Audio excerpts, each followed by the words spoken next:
Martin Lindstrom, Biyoloji, 9. bölüm ve işte yanıt. Nöropazarlama ve geleceği kestirmek.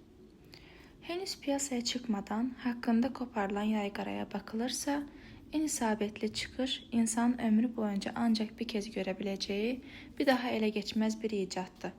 Web sitelerinde ortalığa kaldıran söylentiler, uçuk tahminler, sonu gelmeyen şimdi ne olacak soruları her tarafa yayıldı.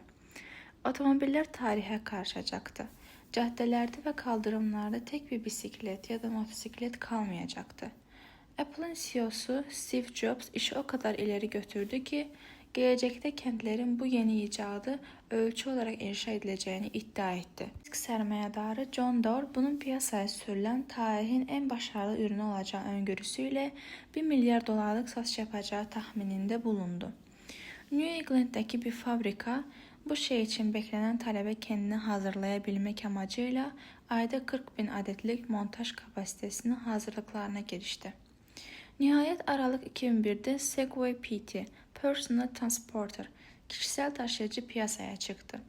Anımsarsınız, üzerinde ayakta durmak için bir platformu olan, dikine duran iki tekerlekli bir çim biçim makinesine benziyordu. 2375 yılında yaşayan bir biyonik klon olsanız, motor niyetine kullanabileceğiniz bir şey olabilirdi belki. İlk 3 Segway modeli açık artırmaya çıkarıldığında tanesine $100.000 üzerinde para verip alan birileri çıktı. Fakat onca tantanaya rağmen 2 yıl içinde ancak 6.000 Segway satılabildi. Segway 2006 yılında yeni Jane 2. PT modelini piyasaya çıkardığında satışlar daha da düştü. İçeride yeniliklere rağmen modeline göre 5-6 bin dolara satılan bu zımbırttan almak isteyen çok azdı. Tarihin gördüğü en başarılı, en devrimci ürünlerinin biri olacağı öngörülmüştü. Oysa neresine bakarsanız bakın tam bir düş kırıklığı olmaktan öteye gidemedi. Aynı kaderi paylaşan başkalar da var tabi. 1. bölümde piyasaya çıkan ürünlerin %80'inin ilk 3 ay içinde güme gittiğini söylemiştim. Meşrubattan kağıt havluya, çikolata barından saç kurutma makinesine kadar batan ürünlerin listesi aramızdan ayrılan sevdiklerimizin listesinden çok daha uzundur. Segway'ın öyküsünün bir benzeri de İngiltere'de yaşandı. Sinclair CC adı verilen Green Hornet, Yeşil Eşek Arısı dizisinde Kato'nun kullandığına benzeyen aküyle çalışan tek kişilik kar beyazı renkte bu mini motosiklet Britanya adalarına geleceğin ulaşım aracım olacaktı. Hızı saati 25 kilometrenin üstüne çıkmayan, gerçi rampa yukarı çıkarken pedal çevirmeniz gerekiyordu, 14 yaşındaki çocukların ehliyetsiz kullanabildiği yaklaşık 400 sterlin satılan Sinclair birkaç ay içinde bir sürü gülünçlükten sonra ancak 17.000 adet satarak piyasadan çekildi. Coca-Cola'nın bile geçmişinde böyle yüz kızartıcı bir ürün gafı var. 1985'lerin New Coke'unu anımsıyor musunuz? Tüketiciler arasında yapılan ön araştırmalarda olumlu göründüğü halde büyük bir tantanayla mağazalara dağıtıldıktan sonra kısa sürede batağa saplanınca şirket onu piyasadan çekmek zorunda kaldı. Konu kapandı mı peki? Nerede? 2006'da şirket bu kez ünlü meşrubatın Coca-Cola Black adlı az miktarda kahve içeren yeni bir ürünü piyasaya süreceğini duyurdu. 2 yılda geliştirilen bu ürün firmanın yöneticileri tarafından zengin bir kahve esansıyla tamamlanan ferahlık veren buz gibi Coca-Cola tadı şeklinde tarif ediliyordu. Coca-Cola Kuzey Amerika'nın kıdemli başkan yardımcısı Katie Bain böylesine seçkin bir lezzet bileşimi ancak Coca-Cola sunabiliyordu. Fakat tüketiciler bu ürüne de ilgi göstermedi. Satışlar yerinde saydı ve 1-2 yıl içinde Coca-Cola ürünü piyasadan çekti. Tıpkı 15 yıl önce Adolf Coors şirketine 2 yıl boyunca düş kırıcı satış rakamları sergileyen bira markalı maden suyu Coors Rocky Mountain üretimine son vermesi gibi. Ya da 1993'te Crystal Pepsi'nin süpermarket raflarında ancak bir yıl kalabildikten sonra yere çakırılması gibi. Aynı kaderi paylaşan bazı tütün ürünleri de var. 1998'de Reggie Reynolds, Primer adında dumansız bir sigara yaratmak için yaklaşık $325 milyon yatırım yaptı. Ne yazık ki tüketiciler bu yeni tadı pek tutmayınca ürün piyasa hiç çıkmadı. Sonradan Reporter magazine çıkan bir yazıda Primer'da nefes çekmek için ciğerlerinizin körük gibi olması gerek.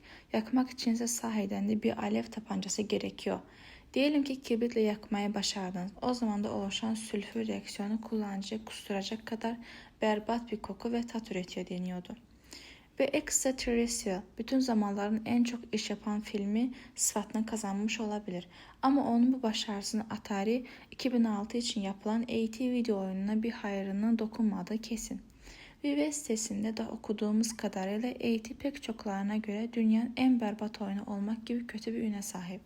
Söylentiye bakılırsa Atari'nin başkanı elinde kalan ürün kopyalarını New Mexico'da bir fırında yaktırarak yok etmiş. Mesele şu ki ister maden suyu ya sigara ya da video oyunu ya da isterse güneşin altındaki başka herhangi bir ürün kalemi olsun, şirketler biz tüketicilerin ürünlerine nasıl tepki vereceğimizi kestirme konusunda korkunç yanılgılara düşüyorlar. Kitap boyunca birçok kez belirttiğim gibi bir ürün hakkındaki duygularımıza ilişkin sözlerimiz gerçekte nasıl davranacağımızın göstergesi olmayacağı için piyasa araştırmaları oldukça güvenilmezdir ve bir şirketi ciddi ölçüde yanlış yönlendirebilir. Hatta bir ürün tümden yıkabilir. Örneğin Ford bir keresinde tüketicilere otomobillerinde en çok hangi özellikleri görmek istediklerini sormuştu. Tüketicilerden gelen yanıtlarla sözüm ona ideal Amerikan otomobilin modeli oluşturulmuştu. Ama o da göçüp gitti. Öyleyse nöropazarlama şirketlerin dualarının kabul olması anlamına mı geliyor? Bu henüz doğmuş, yeni tomurcuklanmakta olan bilim pazarlamacılar ile şirket yöneticilerinin bir ömür boyu yollarını gözledikleri kutsal kase mi acaba? Daha da ötesi, nöropazarlama şirketlerin biz tüketicilerin sahiden beğeneceği ürünler yaratmasını sağlayabilir mi? Ve bu mümkünse piyasa araştırmasının açık biçimde çuvalladığı yerde nöropazarlama bir marka ya da ürünün kaderini güvenli bir bilimsellikle kestirebilir mi? Hayatımda izlediğim en gıcık televizyon oyun programlarının birini taramadan geçirerken bunu görmenin zamanı gelmişti. Herkes yerini alsın. Quizmania, tahmin çılgınlığı başlıyor. İzleyiciler erkek şarkıcının adını tahmin edebilecek miydi? Herhangi biri olabilirdi. Şarkıcının kimliği, bir müzik kutusu, bir sörf tahtası, birkaç yapay palmiye ağacı, bir çiklet makinesi, bir papağan kafesi ve çok sayıda dev plastik dondurma külahıyla dekore edilmiş hayal alemine benzeyen Quizmania setinin tam ortasındaki mavi bayrağı arkasında saklıydı. Arada bir duyulan siren sesleri, bateri solosu ya da at yarışı haykırışları izleyicilerin dikkatini sahneden uzaklaştırırken ekranın alt tarafındaki isim kutusunun bir harfi yanıp sönmeye başlıyor. Ve İngiltere'deki tüm izleyiciler arayıp 0.75 pound'a 1.50 dolara bayrağın arkasındaki ismi tahmin etmeye çağrılıyordu. En çılgınlı yarışmanın sarışın kadın hostesiydi. Arayanlar yanlış cevap verdiğinde elindeki masmavi koca telefona hemen bir tokat şaklat veriyordu. Merhaba, Lauren. Hayır aşkım, kusura bakma. Tom Jones değil, şak. Sadece 50 saniyemiz kaldı. Hayır aşkım, Elton John değil, şak. Selam Nathan, kusura bakma. Cliff Richard değil, şak. Hey millet, çok meşhur bir erkek şarkıcıyı düşünün. 10.000 pound. İngiliz olabilir, Amerikalı olabilir. Şak şak şak şak. 2006 yılı Aralık ayının ortalarıydı. Tamamen karartılmış bir odada medya devi Fremantle Media'nın aynı zamanda Amerikan Idol'ünün de yapımcısı olan firma hazırladığı bir televizyon yarışma programının pilot gösterimini izliyordum. Web sitesinde İngiltere'nin en eğlenceli yarışma programı olarak nitelenen Quizmania henüz ABD'de yayınlanmaya başlamamıştı. Yayınlanacağı kesin de değildi. İşte ben tam bu noktada devreye girdim. İzleyicilerin beyinlerine bakarak bugüne kadar hiç denenmemiş yeni bir televizyon programının Amerikalı izleyiciler arasında çok mu tutacağını yoksa tam bir fiyaskoyla mı sonuçlanacağını güvenilir bir şekilde kestirebilecek miydim?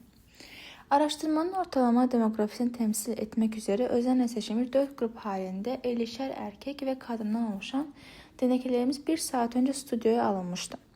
Ekip üyelerimizden biriyle yaptıkları kısa bir soru cevap oturumunun ardından gönüllere CCTV başlıkları giydirildi ve elektrotlar beyinlerinin belirli bölümlerine yerleştirildi. Işıklar söndü ve Quizmania başlandı.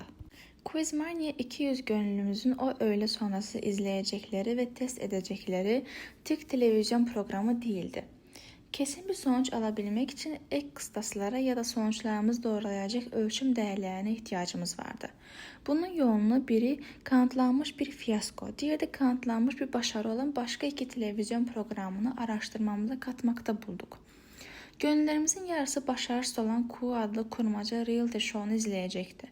Bu şoda tamamen sıradan görünüşlü iki kadın çirkin ördek yavruları diye tanıtılıyor. Ve sonra plastik ameliyat, diyet, egzersiz, diş kaplama, makyaj, saç yapımı ve son moda giysilerle harika kadınlara, yani cool'lara dönüştürülüyordu. Bu aşamada izleyiciler telefonla beğendikleri yarışmacıya puan verip gelecek programa katılma hakkında hangisinin kazanacağını belirliyorlardı.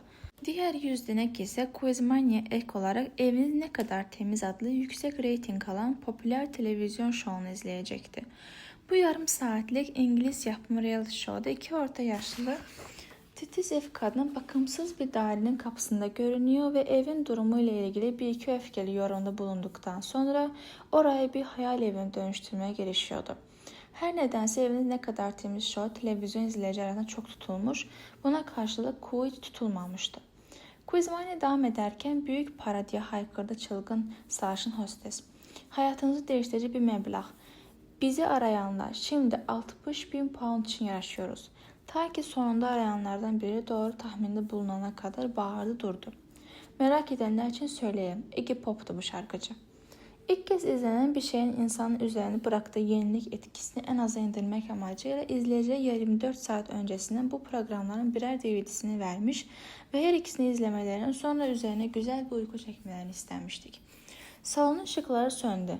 Bitişteki laboratuvarda Dr. Silverstein ile meslektaşlarının gözleri önlerindeki bir dizi büyük bilgisayar ekranındaydı. Gönlüne kafalarının geçenleri iki değişik şekilde ifade edeceklerdi. Birincisi az önce izledikleri şovlar hakkındaki duygularını bir ankete doldurarak dile getireceklerdi. İkinci adımda ise beyinlerindeki gelişmeleri gözleyecektik. Deney tamamlandığında araştırmacı CCTV verilerin sonuçlarıyla bu anketlerdeki yanıtları karşılaştırıp birbirini tutup tutmadığını bakacaklardı. Kim ve Ege, kendilerini temizlik kraliçeleri olarak adlandıran tavuğa benzer sivri dilli orta yaşlı iki hamarat İngiliz ev kadını.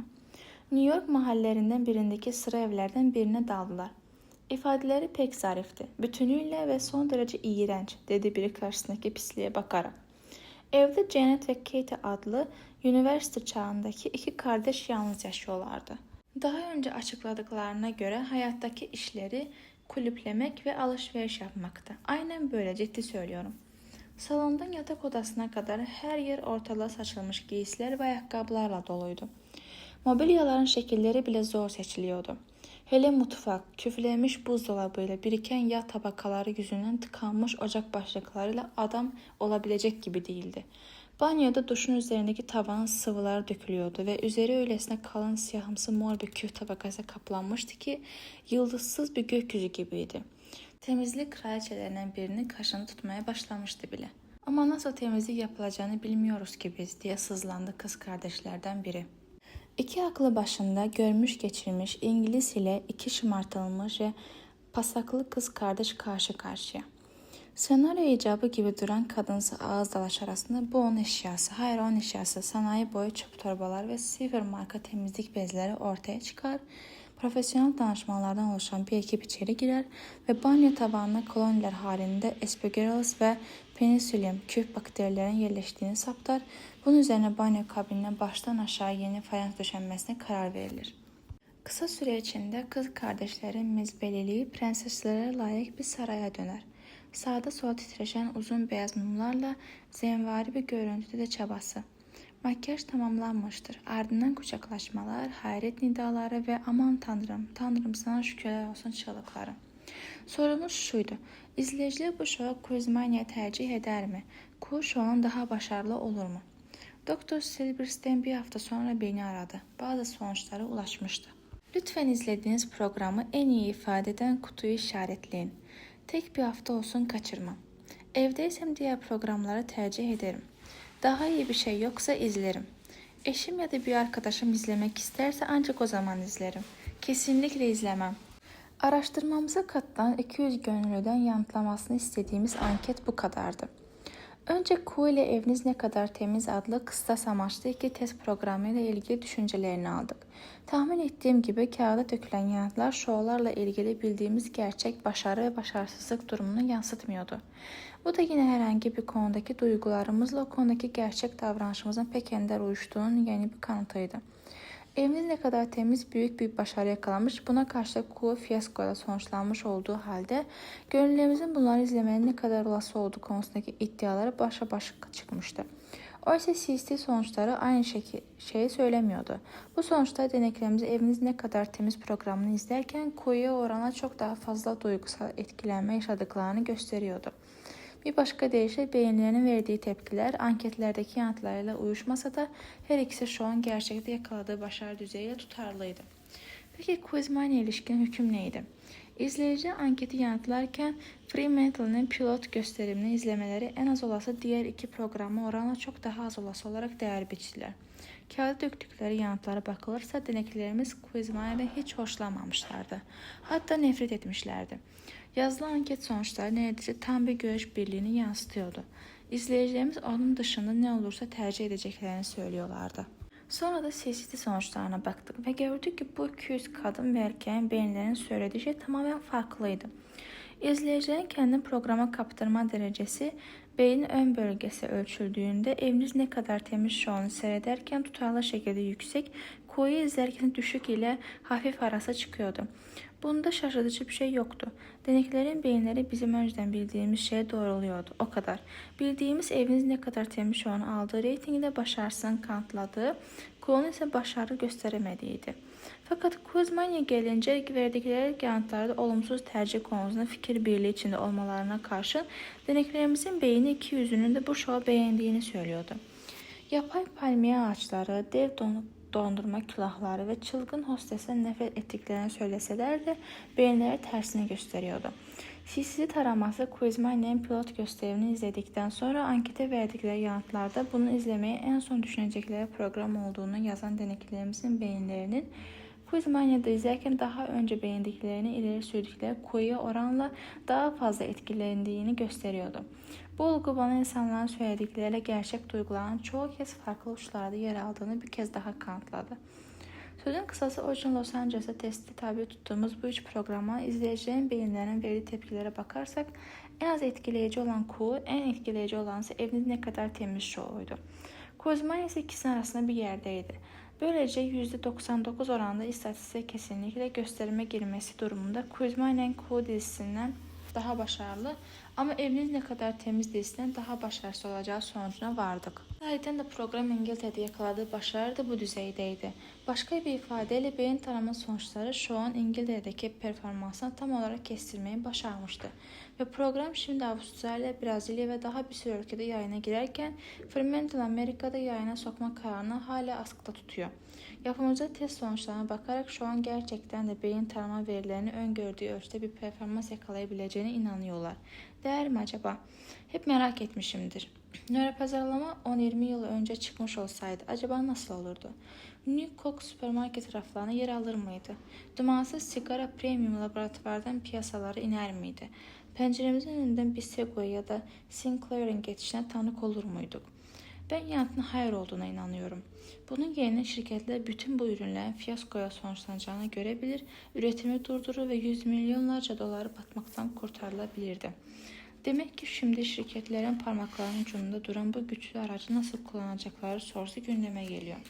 Bana kalırsa kısa bir zaman içinde çok daha fazla sayıda şirket, en azından bunu gücü yetenler, kalemleri bırakıp sisli başlıklarına yönelecek.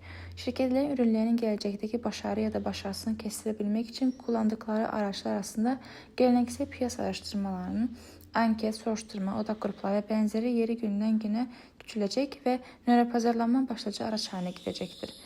Dahası nöropazarlamanın tanınırlığı ve bu konudaki talep arttıkça daha da ucuzlayacağını, kolaylaşacağını ve şirketler için eskisine oranla daha ulaşılabilir hale geleceğini tahmin ediyorum. Ve bu da onun daha tanınır bir yaygınlaşmasına getirecektir. Seksi ilgi duyar mısınız? Bu ilginizi çekti değil mi? Şimdi reklamcılıkta seks bir ürüne dikkat çekmeye mi yarıyor yoksa aslında itici mi oluyor sorusunun yanıtını arayacağız. Calvin Klein'den içini titredecek bir İtalyan reklam kampanyasına kadar çeşitli örneklerle insanlık tarihi kadar eski bir soruyu testten geçireceğiz. Cinsellik saptırır mı?